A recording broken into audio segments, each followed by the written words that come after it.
My name is Jonathan Verley.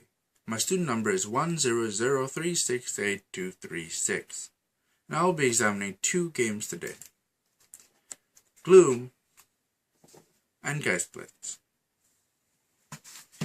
The first game I will be analyzing is called Geistblitz. It is a fun, fast-paced, and very simple game for groups of 2 to 8 players from ages 8 and up. This game requires players to sit at the same table with one another, view the same card as everyone else, then compete against one another to recognize the required piece and grab it before the other players. The player who grabs the required piece first wins that round and claims the card, and any player who grabs the wrong piece must give one of their cards to the winning player. The player with the most cards by the end of the deck is the winner. These interactions can be considered social because they require players to be in close proximity to one another, acknowledging each other's presence, and engaging in physical interaction and possibly verbal interaction as they compete to find the required piece. As mentioned before, the winner of the round takes the viewed card as their own, increasing the number of cards they have in their possession. The taking of the card really impacts the social interaction of the players, as it acts as a sign to the other players that they have been beaten. The number of cards in the player's possession acts as an indicator to the other players of the social status, by where the more cards gives you a higher social standing, and lower numbers of cards give you a lower social standing. It has also been mentioned before that if a player selects the wrong piece, they are forced to give a card to the player who chose the right piece.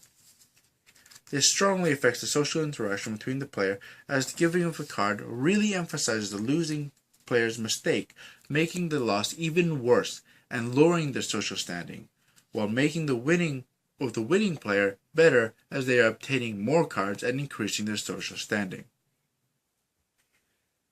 The next game I will be analyzing is called Gloom. It is a creative and funny game played with 2 to 4 players from ages 13 and up. This game requires players to take control of one of the 4 families in the game. The players then draw 5 cards.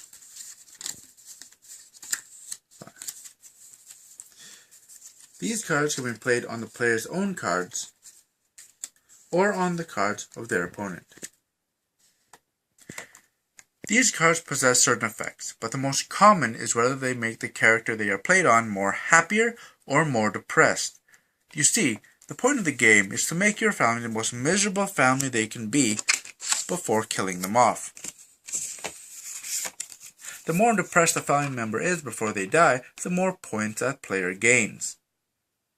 The player with the most points by the end of the game wins. As it is, the game seems quite generic, but what makes this game truly unique is the fact that as players play cards on themselves or on other players, they must make up a story that goes along with that card and ties in the previous cards played on that character. These interactions can be considered social, as it requires players to be in close proximity to one another, and requires players to play cards on each other, creating a somewhat physical interaction between players, as one can argue that cards act as an extension of the player. But most social aspect of the game is the storytelling, as this requires players to speak to each other and listen to each other, other stories, and use them in the formulation of their own. As mentioned before, the point of the game is to make one's own family the most miserable family possible before killing them off.